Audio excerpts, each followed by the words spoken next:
నమస్కారం.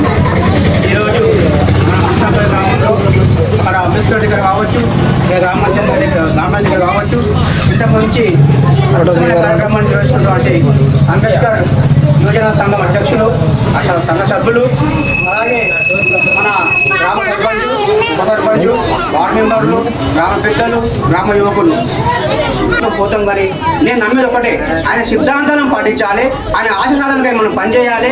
అలాంటప్పుడే మనం బాగుపడతాం, మన దేశం బాగుపడుతుంది. కాబట్టి మీ అందరికీ యువకులకు అంబేద్కర్ ఏ ఆశయాల గురించి పనిచేసిందో, బడుగు బలహీన వర్గాల గురించి తన రాజ్యాంగ కూర్చోవచ్చు, కానీ నేను స్థాపించినటువంటి నా సిద్ధాంతాలను ఎవరు కూడా కూర్చోలేరు అని చెప్పాడట.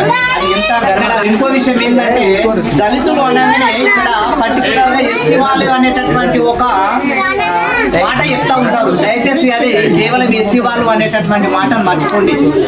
వెనుకబడ్డటువంటి అల్పసంఖ్యాక వర్గములు ఎవరైతే ఉన్నారో, ఒక బ్రాహ్మణ్స్ తప్ప ఇక్కడ ఉన్నటువంటి తక్కువ కులాలందరూ కూడా ఆయన దళితులు అనేటటువంటి ఉద్దేశంలో చెప్పారన్నాడు. బీసీ వాళ్ళు కూడా దళిత వర్గానికి చెందిన వాళ్ళే. కానీ తెలియనటువంటి విషయం ఏంటంటే, దళితులు అంటే ఇస్తున్నారు.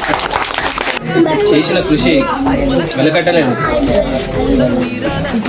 ప్రతి సమస్యకు మనం ఏదైనా మనకు ఆపద వచ్చిందంటే మనం పోలీస్ స్టేషన్ పోతున్నామంటే దాంట్లో మనకు అడిగే హక్కు ప్రతిదీ కూడా పొందుపరిచింది బాబాసాహెబ్. బానిస బతుకులే పోయి మా రోజులు రావాలంటే అనగా